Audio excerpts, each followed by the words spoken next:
If you've been here before, welcome back. If you are new here, I am Marcus T, and I am so glad that you have found this space.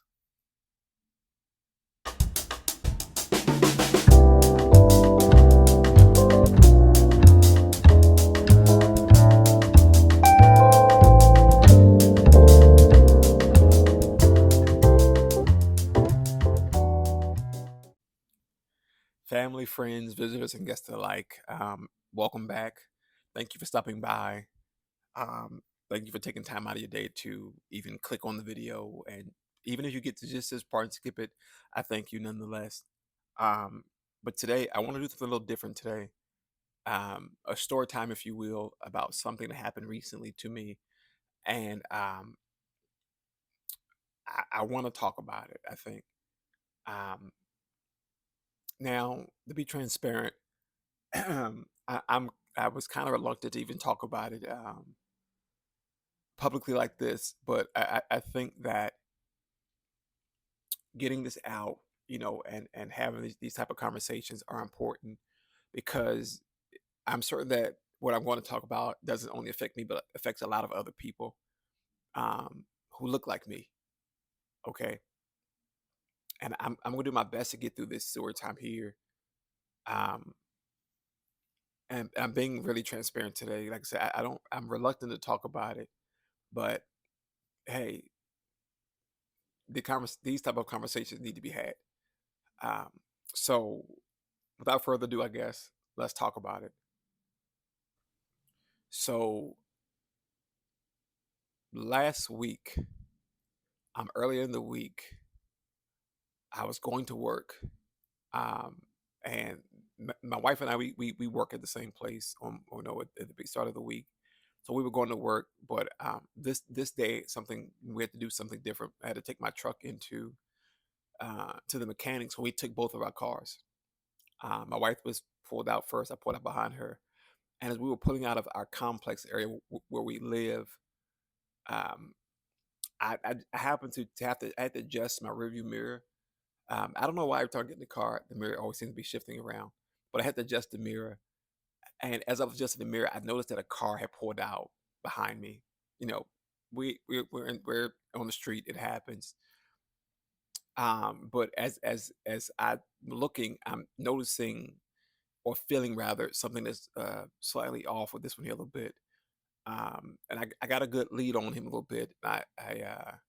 I was looking at him and I kept my eye on the car and the driver. And I was looking at my mirror, another car had slid in between us.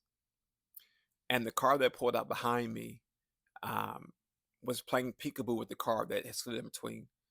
Uh, and then that's why I noticed it was an unmarked police car was following me that had pulled out behind me. Again, now I've done nothing wrong. I'm signaling. I'm signaling. My tags are good.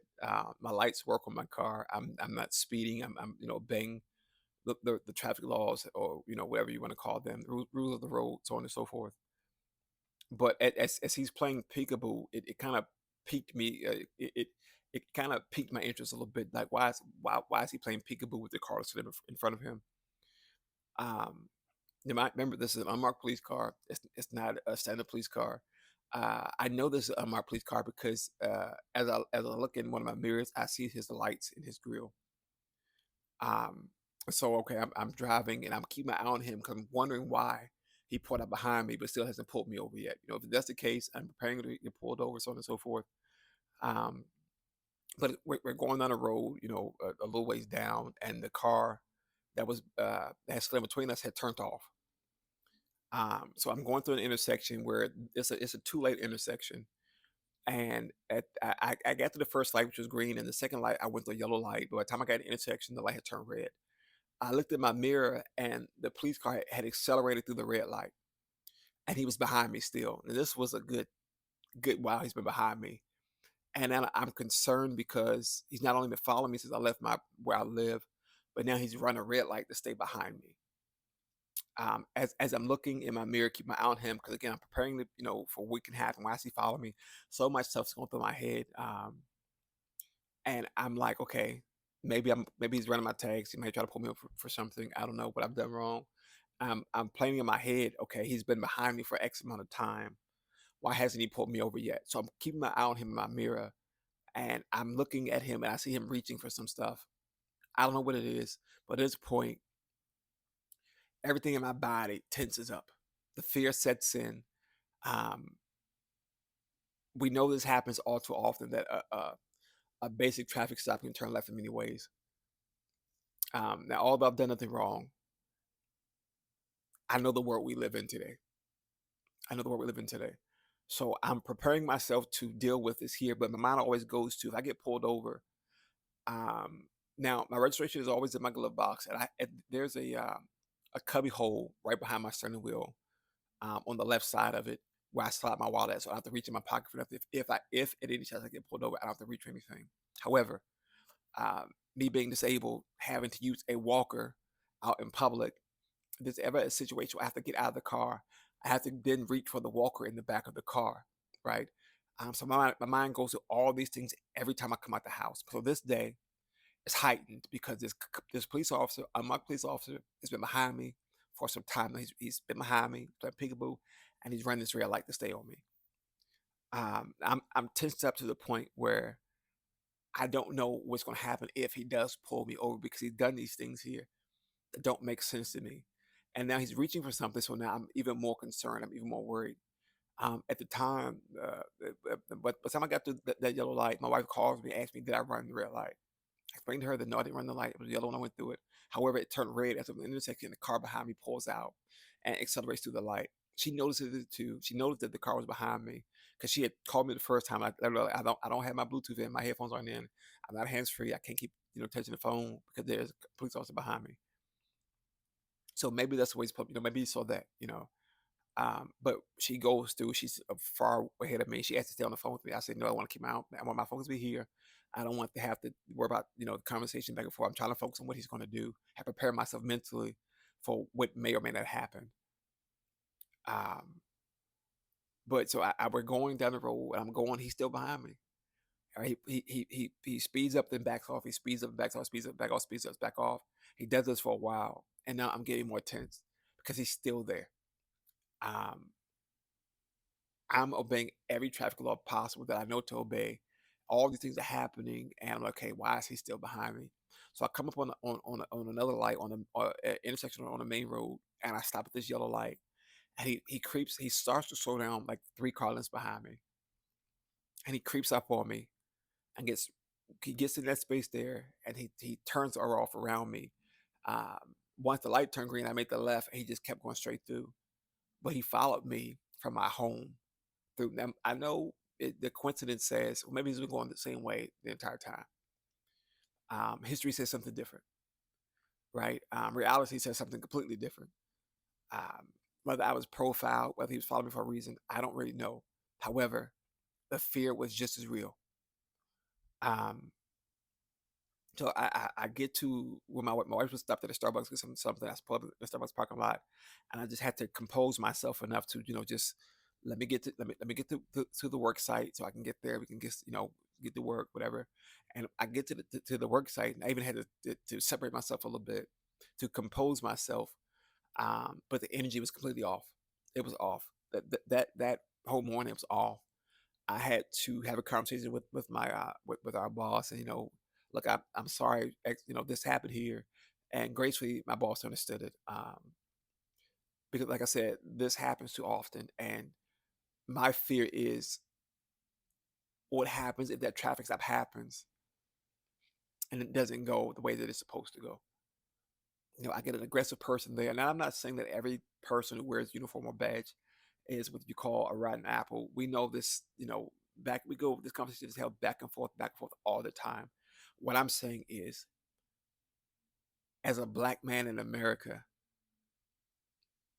the likelihood of a traffic stop going wrong for me is heightened on so many levels. So many levels. It's to a point where even if I'm down the road in any day and the cop pulls out behind me, I've done nothing wrong. And I tighten up, I lock up, right? Because we see what's happening in the world today. We see that a basic traffic stop can turn left really fast, you know. And like I said, me being a disabled black man, I'm a disabled man on top of being a black man. If I have to get that car, I got to reach for that walker, and I have to reach for something, who's to say this person understands they have the walker, have this disability, because you don't know it by just looking at me in the vehicle. Um, but it had me shook today, and I thought I was over it, and I wasn't going to talk about this at all. And we were out today, and I had this is some crazy stuff. I had a dream that a loved one of mine had a situation that he got pulled over, and I had to have a conversation with him about the reality of it. Um, and this is a conversation I don't like having, because we shouldn't have to have this conversation in 2026. This should not be the conversation we're having now. Reality says it is, because we look at what's happening around us every day. We see it all the time. But it doesn't have to be that. Like, and I have this mentality. It is what it is. It shouldn't be. It should not be what it. That shouldn't be the case at all. There should never be a situation. I'm outside, obeying every law, minding my business, living my best life. And somebody walks up to me because I fit the description, right? Or I look suspicious, or I'm carrying a book bag. What's in my bag? Or being followed around in a store. You know, um, it's so much stuff happens and has happened that that day in my head went 100 different directions. Again, I wasn't. I stopped at the stop signs. I signaled when switching lanes. I merged appropriately and successfully. You know, um, I went through the yellow light. It was red when at the intersection. That may have been something, but it was yellow. I went through it. Right, yellow means yield or slow down. So I went through it. I didn't run the light. Um, but the fear of the fear of that day, I've had it too many times, and I could imagine how many other people have had this type of encounter or type of fear that sets in, who look like me, right? And let's not be naive. When I say who looks like me, black, right? African American, whatever label you want to put on it today, person of color, whatever you want to call it today, who look like me, who's had this encounter happen to them. This should not be a thing. I don't want to have this conversation, but it needs to be had. It needs to be had today, tomorrow, every day. To it's understood. That it's understood. One, we don't all look alike. We don't. Fit the description. What description? Black, male. That's a lot of people. That's a lot of people. Where were you? I was minding my business. Why am I being stopped? Why is this happening? Why is X, Y, and Z being a thing? Right? Too much stuff is happening that every day we have to make sure that we are going above and beyond just to make it home safely. Just to make it home safely. This should not be a thing in 2026. That's real and raw as it can be. This should not be a thing in 2026. We are people. We matter. Our lives matter.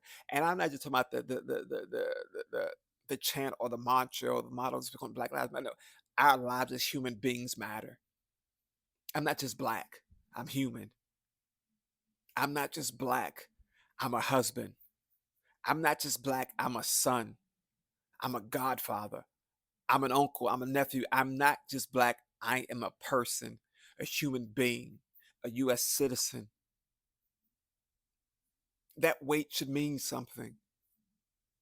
It should mean something. I shouldn't have to tell my nephew when he go outside to make sure he's carrying himself a certain way. My godson is like 5 years old. When he gets older, I shouldn't have to have the conversation with him. Like, look, godson. The world gonna look at you different because of your skin or where you come from.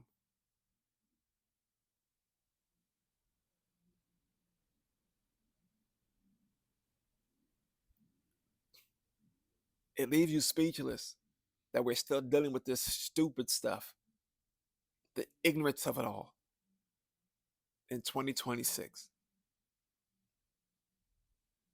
Change needs to happen fast. I'm tired of cutting on the TV or open up social media, and another black or brown person's been harassed, targeted, or attacked, or I dare to say murdered. When does it stop? When does it stop? Why do I have to have fear when I walk outside my door that I may not make it home because something stupid may happen on the road, or some person. I don't want to give them a title. Some person comes up because I look a certain way. I came out of a certain space, right? Or I was browsing a store looking for something that I wanted or may not wanted to buy. I'm looking for something. What fuck am I, what am I gonna run out the store? Huh? Let's be real. I ain't gonna go too fast. I got the walker, right? I'm not, I was literally in a with my cousin one day in a five and below, and I'm standing at the register waiting for her to come up, and they come up with a loudspeaker asking why am I standing at the register for so long? Because I'm waiting for somebody. I'm waiting to be checked out. Secondly, the damn cashier's not even right there. So why you assume what really? Huh? Seriously? Because I'm standing there at the register for too long? It's a checkout line. You stand and you wait till somebody checks you out, right? That's how it's supposed to be. This should not be a conversation that need to be had right now. Something has to change. But since you want to have the conversation, let's have it. Let's talk about how we've been in this space for so damn long. I turned 34 this year. I've been profiled more times than I can count. Because I'm black, I'm in the wrong space. Or I look like somebody. I look like my parents. That's what I look like. I look like Haywood Vaughn III and Wanda Rochelle Thomas Vaughn. That's what I look like, my parents. Some people might say I look like my brother, my sister. These genes run strong, right? Well, what description do I fit? Huh? Because my beanie, what is it? Huh? My ears are cold right now. Weather change. I got a head on. My face covered up because it's so much stuff is happening today that don't make no damn sense.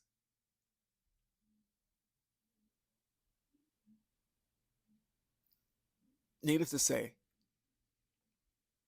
I thank God that I made it home safely that day. I thank God that every day that my wife and I get in the car, we come back home in one piece, come back home intact. So we haven't run into nobody who was just uh, for, dare I say, trigger happy, right? Who has this power of authority and wants to just overextend it because they can. I thank God that those around me can go out their doors, can come back home and enjoy their families. I thank God that even the people who don't look like me can go outside and live their lives freely. I ain't the person gonna try to tell you because you look that I'm not that person. We all humans. We all are people. First and foremost, we are human beings, right? Treat us equally. Let's go outside and live life, not take life. Live life. Life is already too cruel as it is, right? To have to deal with stupid shit every day you go outside.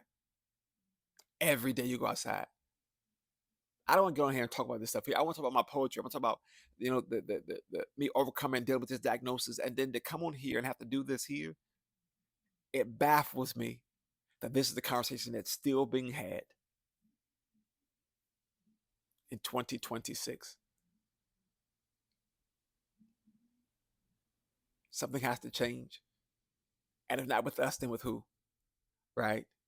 I'm not saying go out there and act stupid in the street. No, I'm saying let your voices be heard. Right? Use your voice. Let it be heard because something has to change. Systemically, something has to change. I'm tired of going outside looking over my shoulder. I'm tired of being scared when a cop pulls up behind me and I've done absolutely nothing wrong. I'm tired of going to a store and somebody following me around or assuming something. Assuming something. Don't assume because this book has pages in it, a lot of them. And that one page says I'm going to steal from you, I'm going to hurt you, I'm going to do you bad in any way.